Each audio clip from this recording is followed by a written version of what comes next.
Pemirsa, kembali di iNews Pagi, Gunung Anak Krakatau yang terletak di Selat Sunda kembali normal usai sempat erupsi. Ya, kini Gunung Anak Krakatau masih berstatus waspada. Gunung Anak Krakatau erupsi. Aktivitas ini terekam pada seismograf yang berada di pos pantau Gunung Anak Krakatau di Desa Hargo Pancuran, Kecamatan Raja Basa, Lampung Selatan. Gunung Anak Krakatau mengalami 6 kali gempa selama 5-10 detik. Gunung api dengan ketinggian 157 meter di atas permukaan laut ini tertutup kabut asap kawah sehingga menghambat pengamatan. Kalau aktivitas Krakatau sekarang normal ya, aja. Kita cuma paling didominasi hembusan-hembusan sama low frekuensi. Dan ya asap juga paling cuma asap komaro ya, antara 25 sampai 50 meter ketinggiannya. Sejak April 2020 lalu hingga saat ini, Gunung Anak Krakatau berada pada status level 2 atau waspada. Masyarakat atau wisatawan dilarang mendekat dalam radius 2 km dari kawah. Dari Lampung Selatan, Lampung, Heri Fulustiawan, iNews melaporkan. Sementara itu, pemirsa, Gunung Raung di perbatasan Kabupaten Banyuwangi, Jember, dan Kabupaten Bondowoso, Jawa Timur erupsi sejak Rabu malam. Petugas menetapkan Gunung Api Raung berstatus waspada level 2.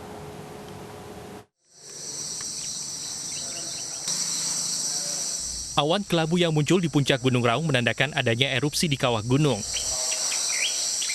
Erupsi Gunung Raung yang berada di perbatasan Banyuwangi, Jember, dan Kabupaten Bondowoso, Jawa Timur belum berdampak kepada masyarakat sekitar.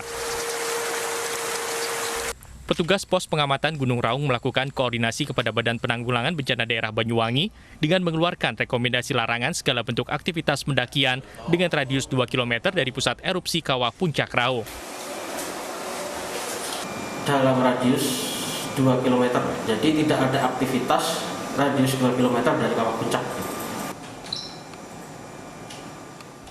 Pusat Vulkanologi dan Mitigasi Bencana Geologi pada pos pengamatan Gunung Api Raung yang berlokasi di Dusun Mangaran, Banyuwangi mencatat terjadinya gempa tremor sebanyak 32 kali dengan amplitudo 2 hingga 5 mm selama 53 hingga 481 detik. Dari Banyuwangi, Jawa Timur, Eri Sutomo, iNews melaporkan. Pemirsa, warga Ulumanda, Majene, Sulawesi Barat masih harus berjuang pasca gempa magnitudo 6,2 mengguncang wilayahnya pekan lalu. Medan yang berbatu dan longsoran tanah menyulitkan warga membawa logistik bantuan.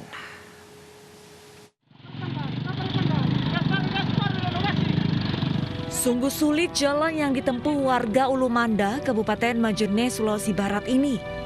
Akses desa yang terputus menjadi kendala warga membawa logistik bantuan untuk memenuhi kebutuhan keluarga mereka di pengungsian.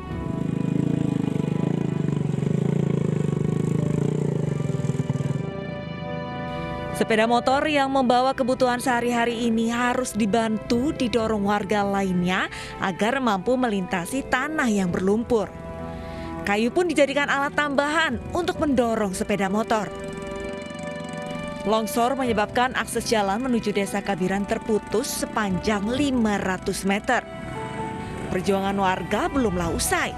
Selain jalan berlumpur, jalan menanjak berbukit harus dilalui mereka dengan logistik yang terikat di sisi kiri dan kanan motor.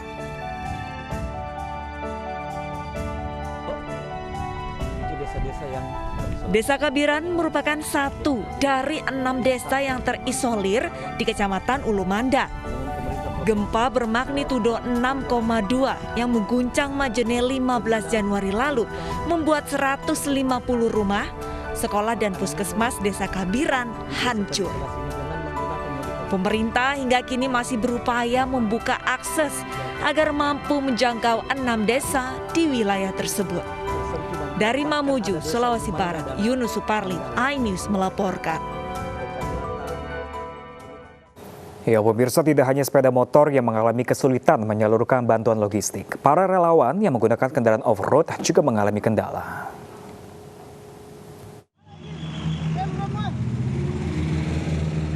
Terputusnya akses menuju 6 desa di Majene, Sulawesi Barat ini menyulitkan warga mendapatkan bantuan logistik.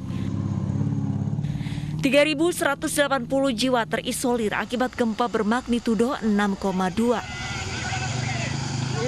Para relawan yang menggunakan kendaraan off-road pun harus menempuh 2 hari dan melalui rintangan menuju desa. Bahkan kendaraan roda 4 ini pun harus ditarik agar bisa melalui jalan berlumpur. Dan mudah-mudahan ini rute terakhir yang cukup berat selama ini, dan insya Allah dengan dibukanya jalur sampai ke Ulu Manda, teman-teman yang lain bisa berkunjung sehingga dapat meringankan beban masyarakat yang ada. Ini bisa sepanjang ini bisa dikasih duit. Tak hanya logistik, para relawan juga memberikan bantuan generator agar warga bisa mendapatkan penerangan pada malam hari. Warga berharap akses segera diperbaiki sehingga bantuan bisa didistribusikan secara merata. Dari Majene, Sulawesi Barat, Iksan Ansari, iNews melaporkan. Dan pemirsa, hampir sepekan pasca gempa, warga Pulau Karampuang, Mamuju, Sulawesi Barat baru mendapat bantuan yang disalurkan menggunakan perahu kayu.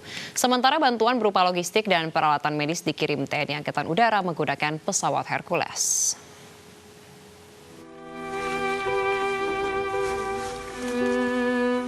Relawan komunitas sosial Aku Anak Toraja mendistribusikan bantuan bagi korban gempa di Pulau Karampawang, Mamuju. Penyaluran bantuan menggunakan perahu kayu dengan jarak tempuh 15 hingga 20 menit.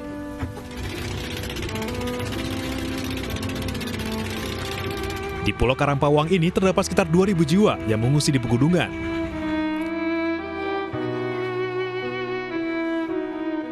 Mereka meninggalkan rumah yang berada di pesisir pantai sejak gempa mengguncang pada 14 dan 15 Januari lalu.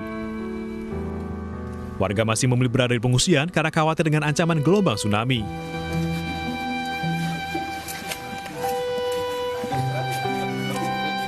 Sementara itu, bantuan berupa logistik, kebutuhan bayi, dan alat medis terus berdatangan.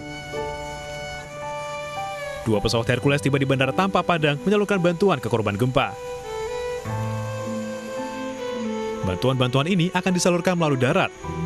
Sementara bagi daerah yang terisolasi akan disalurkan dengan menggunakan helikopter. Selain membawa bantuan, pesawat Hercules juga mengangkut kendaraan milik para relawan yang akan membantu mempercepat pemulihan daerah pasca gempa bumi di Mamuju dan Majene. Dari Mamuju, Sulawesi Barat, Abdul Jalal, Jufri Tonapa, iNews melaporkan. Ya, pemirsa, ratusan rumah di kota Manado, Sulawesi Utara terendam banjir. Hujan sejak Jumat pagi membuat 2 sungai besar meluap.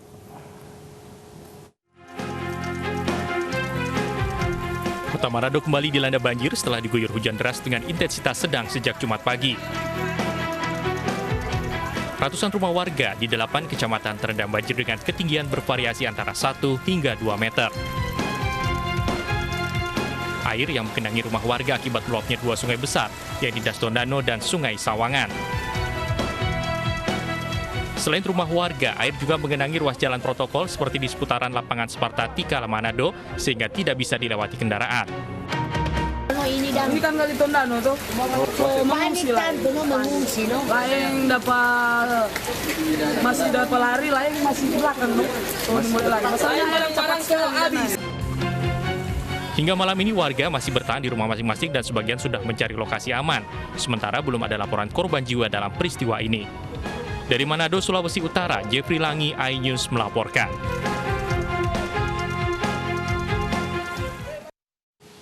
Pemirsa, suasana haru menyelimuti prosesi tabur bunga di perairan Pulau Lancang, Kepulauan Seribu, Jakarta. Keluarga korban jatuhnya pesawat Sriwijaya Air SJ182 bersama Basarnas menyampaikan penghormatan terakhir dan berusaha mengikhlaskan keluarga yang telah meninggal.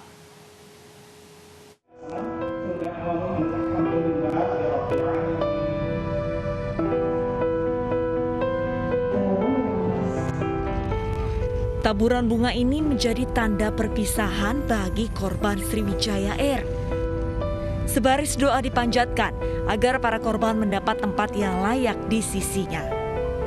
Ya, hari ini 37 keluarga korban jatuhnya pesawat Sriwijaya Air JT182 didampingi Kabasarnas Bagus Puruhito, Ketua KNKT Suryanto Cahyono, Direktur Utama Sriwijaya Air Jefferson Irwin Jawena dan pegawai Sriwijaya menyampaikan penghormatan terakhir untuk para korban.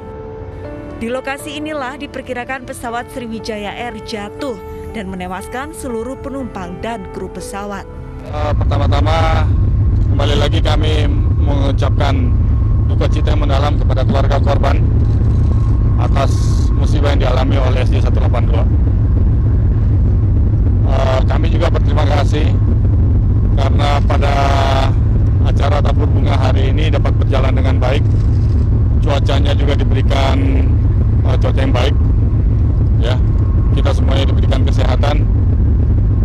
Alhamdulillah semuanya berjalan sesuai dengan rencana, tidak ada halangan apapun.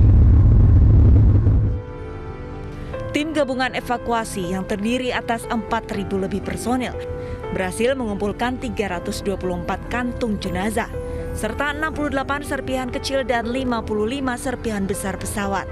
47 jenazah dari 62 penumpang dalam manifest pesawat Sriwijaya Air SJ182 telah teridentifikasi. Selama sepekan ke depan, tim DVI masih akan terus melakukan proses identifikasi korban. Sementara, Menteri Perhubungan Budi Karya Sumadi akan menyerahkan operasi kepada Komite Nasional Keselamatan Transportasi guna mencari bagian memori CVR Black Box. Dari perairan Pulau Lancang, Ririn Oktaviani, Khairuddin, iNews melaporkan. Pemirsa, jumlah korban pesawat Sriwijaya Air SJ182 yang teridentifikasi terus bertambah. Total sudah 49 jenazah yang berhasil diidentifikasi tim DVI. Alhamdulillah tim DVI Polri sudah 49 yang berhasil teridentifikasi. Artinya 79% dari total on board itu sudah bisa teridentifikasi. Dan alhamdulillah sudah bisa diserahkan sejumlah 40 jenazah. Dan alhamdulillah juga dari tim pendukung yang lain seperti Jasa Raja sudah mulai aktif dengan santunannya. Kami berharap dukungan dan doanya dari rekan-rekan sekalian supaya kami bisa menyelesaikan tugasnya dengan baik. Ya, pemirsa, penyelaman untuk mencari kokpit voice recorder dihentikan sementara akibat cuaca buruk. Namun tim menurunkan alat ROV untuk mencari korban dan serpihan pesawat di bawah laut.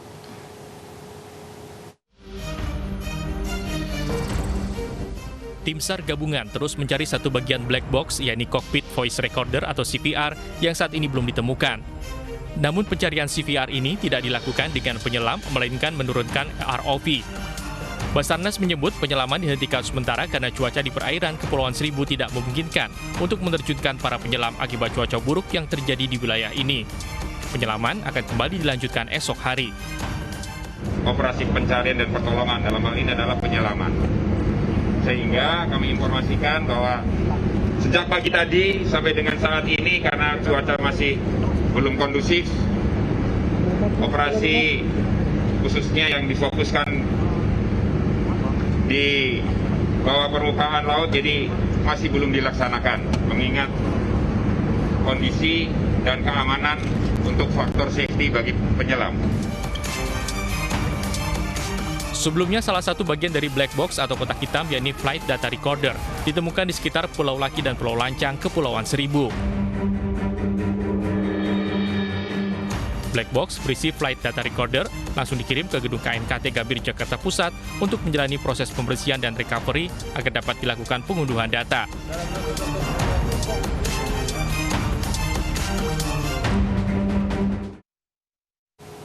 Pemirsa, penyelundupan ratusan karung diduga berisi alat kesehatan bekas dan obat-obatan dari Malaysia digagalkan. Informasi selengkapnya sesaat lagi, pemirsa. Tetaplah bersama kami di iNews Pagi.